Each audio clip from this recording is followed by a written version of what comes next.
Hello there, and welcome to day number 38 on the road to 2000 ELO series. Playing with the white pieces today against somebody from the UK, a 1652, so we should be the favorites here. Let's see what we can do with e4, e5, knight f3. And yeah, we're back with games against the pool. The next Creator Cup game, for those who are interested, should be coming up in a couple of days. You can check out my Twitch account if you want to catch that live. Let's play d4 here. Our opponent's letting us play d4. We're able to open up the center. We have the pawn on e4, which I like. Right now we're threatening this. Okay, they're not letting us do that. That makes a lot of sense.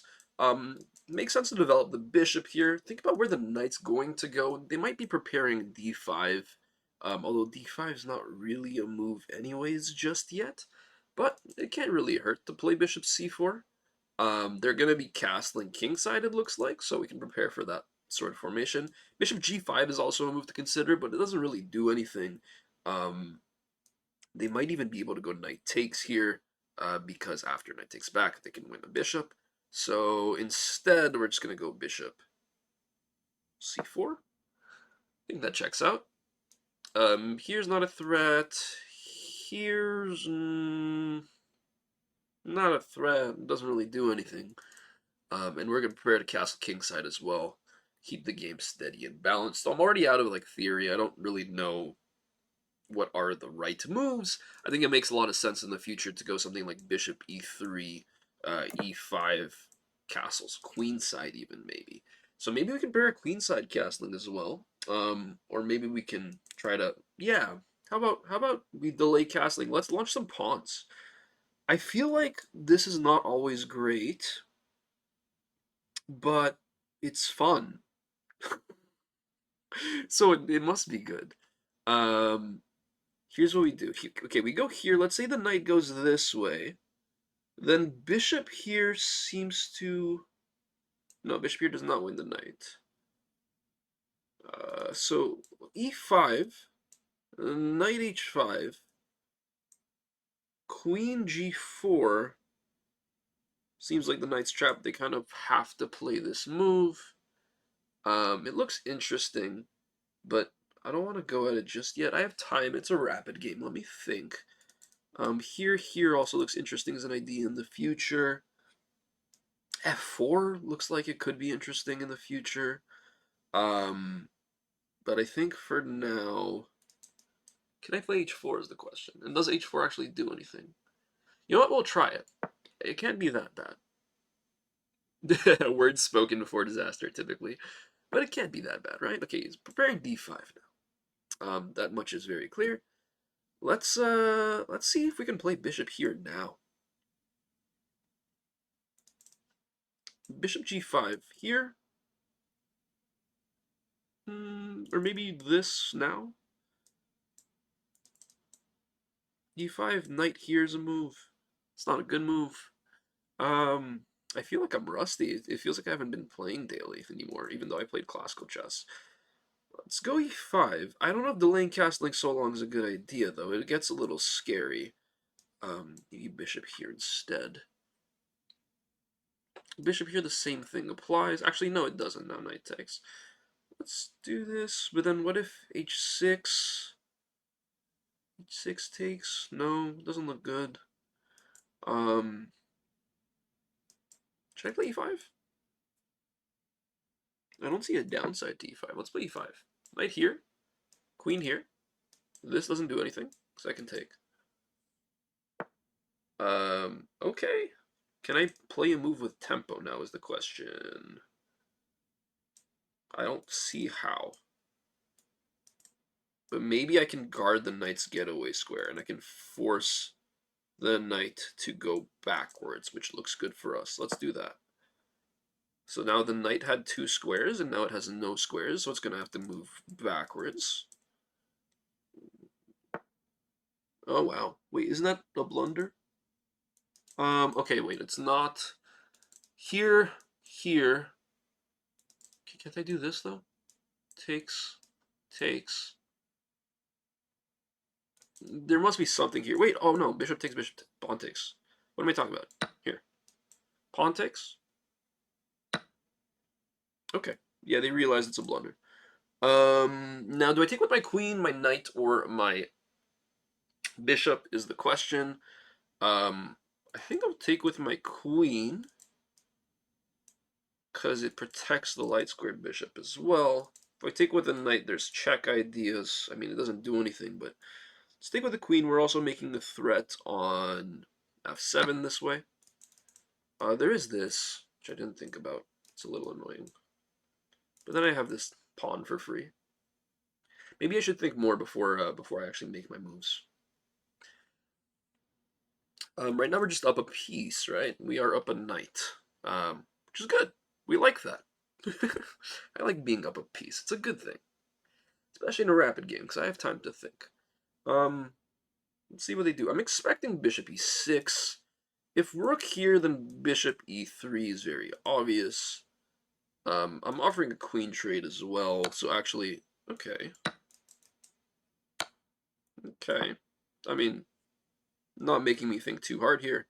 Now I'm threatening this, which he's letting me take. Okay, I think he just blundered.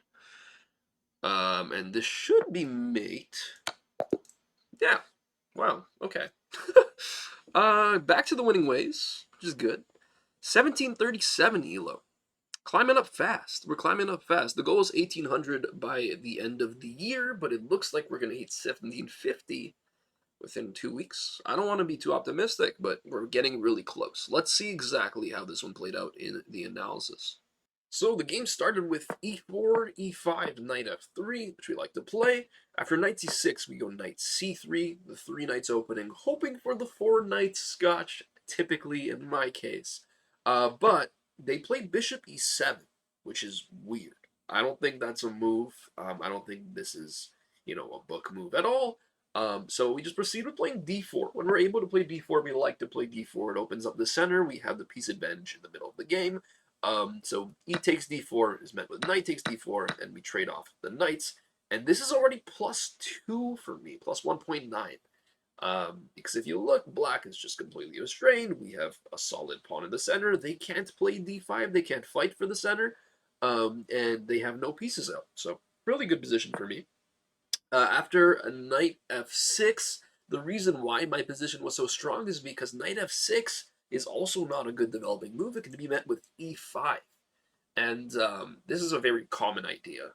For some reason, I didn't think about it this time. So e5, and if you actually check the engine, it says, hey, you can care about your knight and send it backwards, but it's just as bad as castling and losing a knight right away. Like, you should accept the fact that your knight's gone, which is crazy, which is actually kind of insane. So e5, I was thinking, what if knight h5, but then g4 just fully traps the knight. That's something I should start seeing. Common idea to get your knights trapped on the edges of the board. So that doesn't work either. Interesting. Okay. I don't know. I didn't think about that. I played bishop c4 here, losing my advantage because now they can try to play 4 d5 by playing c6 first. Or castling. Castling's also good. King is safe, not away from the center. And here I went h4.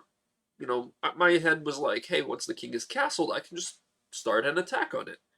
I'm enjoying a healthy position in the center of the board. Let me get stuff going. And they play c6. I play e5 now, and now it's a mistake because it can be met with d5. And d5 here is a good move because we'll see the difference actually. The idea right now is that after e takes on f6, the bishop can take back with a tempo on the queen. So they don't have to take this bishop back right away. They instead force my queen to move and then take this bishop. Now, if we look at what happened in the game, c5 made my queen go back, and now d5 is bad because now I can take the knight, and when they take my bishop, if they do,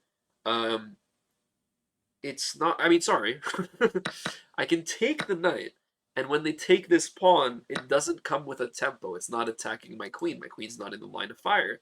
So now I can move my bishop out of harm's way, and instead I just take the pawn. I can take the pawn as well, and I'm just up a piece. I want a knight, And yeah, here they take my knight, I take back, they play rook e8 check, I block, and they try to go for an attack, and what they miss is that the bishop and queen lined up in the direction of the king is very dangerous. Um, these are called batteries, and it's possible to do it with a queen and a rook, queen and a bishop, or multiple rooks working together, and it's always something to look out for. For those who play chess regularly, you are already very familiar with these. If you're fairly new to the game, this might be a new concept. It's one of the best attacking ideas in chess. It causes a serious threat, and it's something to always watch out for on the defense. My opponent went for an attack on my side, missing that my attack was much stronger and also much faster. After queen takes on f7, the king only has one move, and queen takes on e8 is just checkmate. So we got a really fast game today, but hopefully it was an interesting one, and, we're going to just move on to the next one tomorrow, and hopefully keep gaining some more elos. We're at 1737 now, and counting. Hopefully 1800 by the end of the year is the plan. Let's see if we can get there in about how many weeks do we have? 1, 2, 3, 7, 8 weeks. That's a lot of time. Let's see how it goes. If you're not already subscribed to the channel, please do consider subscribing. That way you can keep up with all my videos. And if you enjoy them, like, comment, let me know what you think. I love to hear it. All right, I'll catch you tomorrow. Goodbye. Be nice.